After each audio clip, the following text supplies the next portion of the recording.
En direct de Luzardiden, les vraies voix Sud Radio, 17h-20h, Philippe David. Il va y avoir du sport. Ah oui, il va y avoir du sport. Nous sommes en année d'élection et nombre de personnalités, en particulier des journalistes, ont décidé de se lancer en politique. Il y a bien évidemment Éric Zemmour qui se lance dans la présidentielle, mais il y a d'autres journalistes qui franchissent le Rubicon, des journalistes politiques ou politisés comme Émeric Caron, mais aussi des journalistes sportifs. Et comme nous sommes la radio du rugby et que nous sommes sur une terre de rugby, ici on vient de le dire en Bigorre, nous avons avec nous Rodolphe Pires, rédacteur en chef rugby de beIN Sport France et candidat aux législatives dans la première circonscription du Tarn. Il l'a annoncé aujourd'hui. Bonsoir Rodolphe Pires. Bonsoir à tous. Comment vous est venue l'idée de vous engager ? Eh bien d'abord, je voudrais juste dire que je me suis régalé d'écouter l'évocation de souvenirs merveilleux de rugby que j'ai eu la chance de vivre de très loin, bien sûr. Notamment, on parlait de ce France-Australie 87. C'était quand même un grand moment. De la dernière seconde, on en avait des frissons.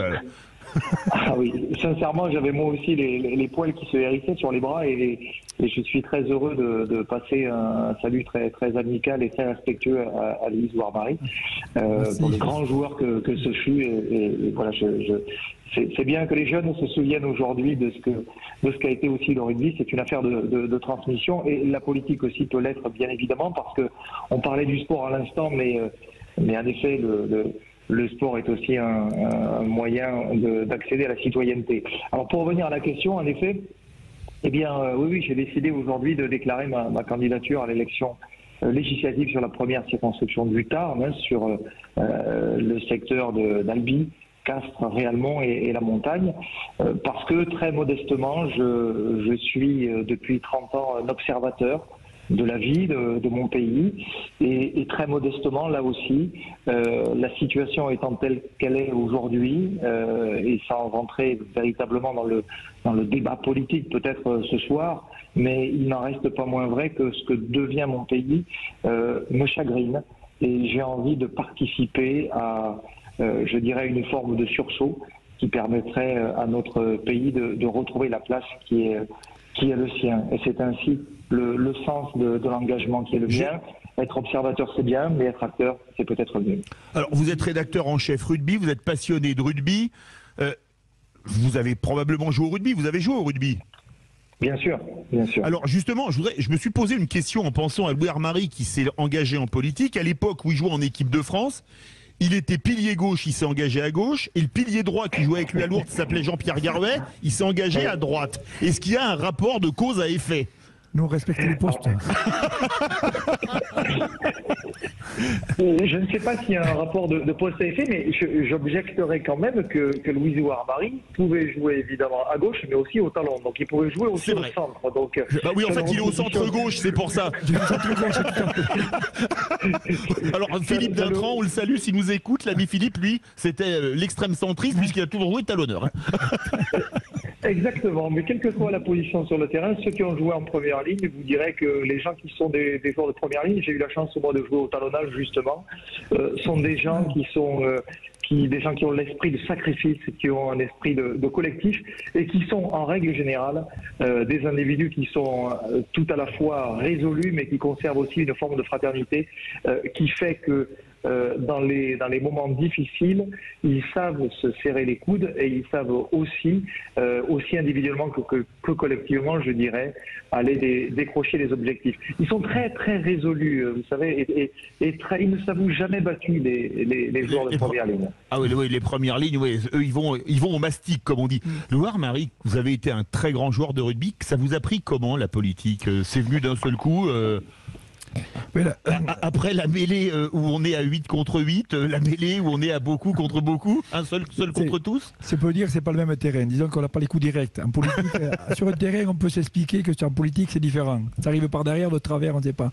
Non, parfois au rugby, il y a certains plaquages qui arrivent de travers aussi. Hein. C'est clair. C'est pour ça qu'on a créé les cartons. Non, mon engagement en politique, il est j'étais quand même engagé dans un petit village, un village de 200 habitants. Betpouy. Non, pas Betpouy, à Ouzous. D'accord. Betpouy, c'est votre village natal, désolé. J'ai quitté le pays Toy un peu à l'âge de 15 ans pour mes études, tout ça. Après, j'ai découvert le rugby tardivement et c'était à 17 ans. Alors, du coup, j'ai fait ma vie un peu dans la plaine, dans la vallée en bas. Et bon, mon engagement politique, il était déjà au service des gens parce que j'ai toujours été un serviteur, comme il a dit. Rodolphe Pires. Rodolphe Pires, les joueurs de rugby sont les avants sont des généreux et on est donneur de beaucoup de choses. Et ma vie, bon, elle a été comme ça et je me suis engagé au niveau de ma petite commune. Et après, sans engagement politique ou quoi que ce soit, c'était servir aux citoyens. Mais il y a quand même un paquet de rugbymen qui sont rentrés dans la politique. Rodolphe Pires, on parlait des journalistes dans mon intro, mais Christian Califano a été conseiller régional de Midi-Pyrénées à une époque. Codorniou, Didier Codorniou, mythique 3/4 centre. Il y a pas mal de rugbymen. Laporte, qui a été ministre des Sports quand même, Bernard Laporte. C'est le rugby mène à la politique et le journalisme rugbystique aussi. Alors, je ne sais pas si le rugby mène à la politique, mais parmi les personnages politiques que vous évoquiez, moi qui suis un homme de droite, je pense naturellement à Jacques Chaban-Delmas, qui fut lui aussi joueur de rugby avec la carrière politique que l'on sait. C'est vrai qu'il y a très certainement là aussi des vertus à partager. Louis disait très justement qu'il était affaire de collectif.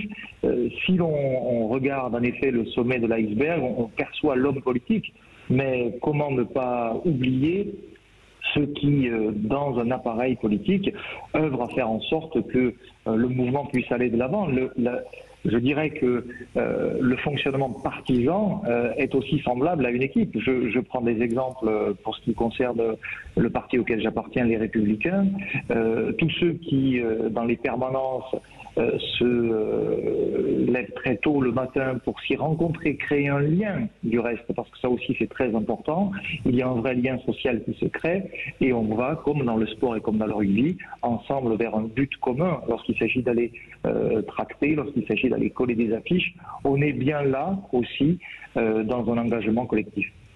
Laurent Grand-Simon, quand vous voyez des gens, on parle des politiciens professionnels, vous avez une vie professionnelle avant, vous voyez un journaliste, un ancien rugbyman qui ont fait de la politique, ça sort un peu du techno Sciences Po ENA qu'on a d'habitude, non? Ça fait du bien. Ça fait du bien, mais c'est un petit peu le jeu de la démocratie représentative, c'est-à-dire que quand on est en politique, on est dans l'espace public. Et quand on est dans l'espace public, il y a un prix à payer. Et peut-être que les gens qui sont dans l'espace public ailleurs qu'en politique, c'est-à-dire des grands athlètes ou des journalistes, sont peut-être mieux équipés à gérer ce prix à payer d'être dans l'espace public que le citoyen lambda. Et je pense qu'il faut beaucoup de citoyens lambda qui sont des professionnels, qui viennent vers la politique, et beaucoup de personnalités publiques qui viennent vers la politique. Ça devient important parce que cette démocratie représentative restera toujours là.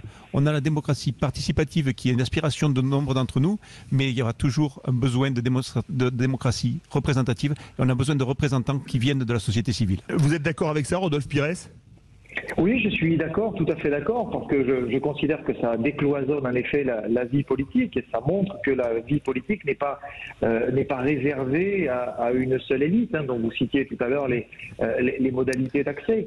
C'est la raison pour laquelle les retours que j'ai pu avoir depuis la déclaration de ma candidature aujourd'hui sont à peu près les mêmes. C'est une candidature nouvelle, me dit-on, de renouvellement, ça revient souvent aussi, et on me dit même que c'est une candidature de renouveau sur cette première circonscription du Tarn.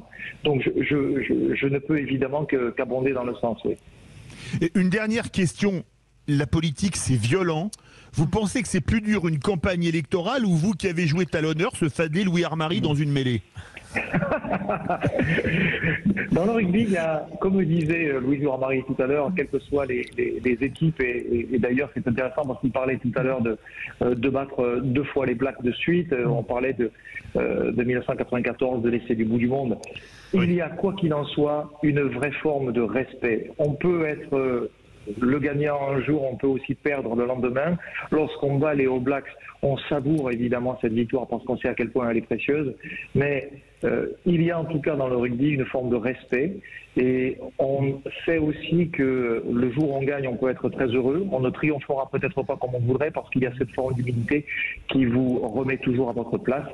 J'ose espérer qu'en politique aussi, de temps en temps, on saura aussi se souvenir de ce que les joueurs de rugby peuvent montrer. Un dernier mot, Louis-Marie, vous voulez répondre? Oui, non, mais tout à fait. Je rejoins tout à fait ce que dit Rodolphe. Là, de ce côté-là, il faut s'engager. On a un engagement, que ce soit de droite ou de gauche. Le tout, c'est d'aller à ses convictions. Et après, c'est des fois des gens que l'on a autour de soi-même qui nous motivent, qui nous amènent. Et après, bon, rien ne nous appartient. Le tout, c'est l'électorat qui le porte. Eh bien, écoutez, moi, j'attends de voir le duel Rodolphe Pires, Louis-Marie dans une mêlée. Mais ça n'engage que moi. Les vraies voix. Merci à vous, Rodolphe Pires. Les vraies voix. Dans quelques instants, notre grand débat. Faut-il revoir le système de parrainage en France? Oui. Parce que des candidats qui ont très peu de voix ont les parrainages et d'autres qui ont beaucoup de voix dans les sondages n'en ont pas. On va en débattre avec Gilles Penel, membre du Bureau national du Rassemblement national et délégué national à l'animation et à la mobilisation. Vous voulez réagir? Le 0826 300 300 et les réseaux sociaux.